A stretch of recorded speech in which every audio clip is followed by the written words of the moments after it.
There is a lot of controversy following the NASCAR Cup Series race at Richmond that saw Austin Dillon wreck both Joey Logano and Denny Hamlin on the front stretch and coming out of turn 4, all in the same lap to get the victory.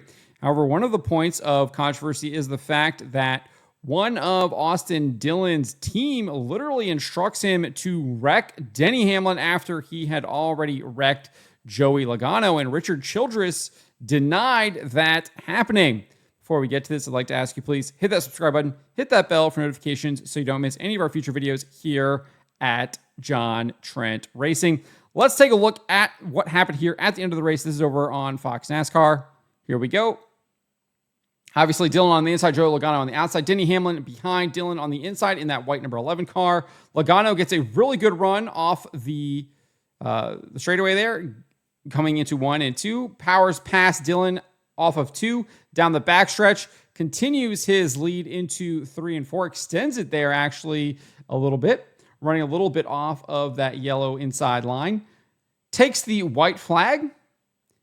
Everything is looking good here through 1 and 2. Dillon kind of closes there, but then Joey gets a pretty good run off of the corner, extends his lead. We're looking maybe, 2 car lengths there, and then Dillon kind of just runs in, hits him, no intention of actually trying to race him, washes up, and then hooks Denny Hamlin and gets the checkered as the yellow comes out as well. And so we got this report almost immediately following the conclusion of the race from Jeff Gluck. He said, Austin Dillon's team radio had said, I don't care how you do it, before he hit Joey Logano, and then wreck him before Denny Hamlin. And then Richard Childress says, Pop is proud of you.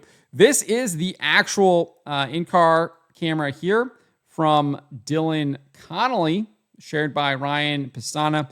Let's take a listen, and you will hear someone from Austin Dillon's team say, wreck him. Coming down, run him down, wreck him, come on, yeah! So you clearly hear the guy say, wreck him, and then come on, and then obviously F yeah, after he does indeed wreck Hamlin and gets the win. So we also had this report from Jeff Gluck saying Richard Childress just denied anyone said this on the radio. The person who asked that question was Matt Weaver, and he says, I just asked Richard Childress in the media center about the recordings of Wreck Him, and he told me that you can't believe everything you hear on the internet, and that if I do, then it makes him Santa Claus. Bob Pockris, Fox NASCAR insider, confirmed it was the spotter, and Richard Childress pushed back saying this, well, if he did a good job because it won him the race. Gluck also reported this. Richard Childress says somebody put the wreck him on the team radio, and you can't believe what you hear on the internet. Unfortunately, that is not accurate, but I'll give him the benefit of the doubt. He didn't hear it. And so finally, we have this last update here from Matt Weaver as well. Weaver said, Richard Childress came over to me after the press conference and said he didn't hear it in real time if it was said.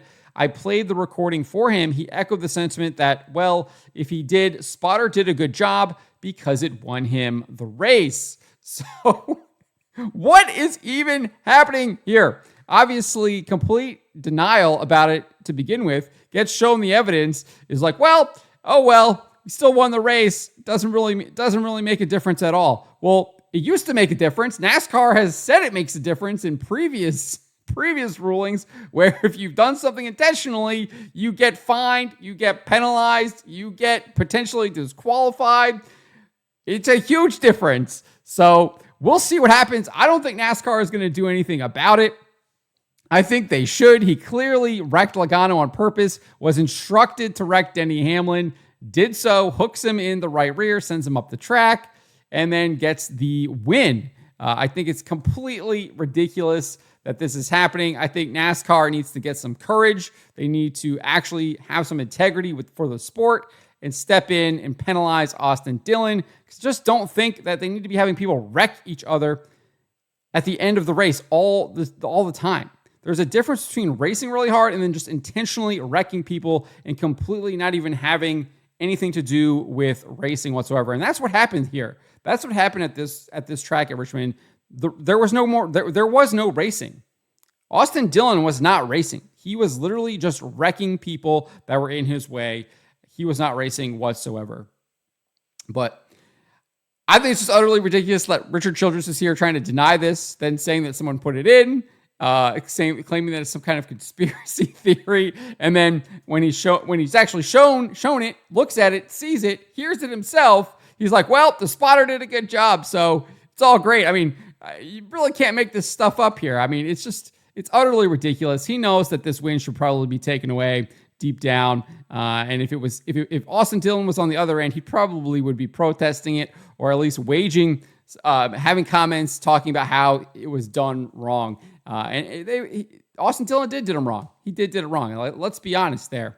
But as I said, don't think NASCAR is going to do anything about it. We'll see. Maybe they'll surprise me, but I just don't see it from the current people at NASCAR right now. But let me know what you guys make of this. Let me know in the comments below. What do you make of Richard Childress's kind of complete shift here to outright denying it, saying it's a conspiracy theory, and then saying, well, the spotter did a good job if he did it? Let me know in the comments below.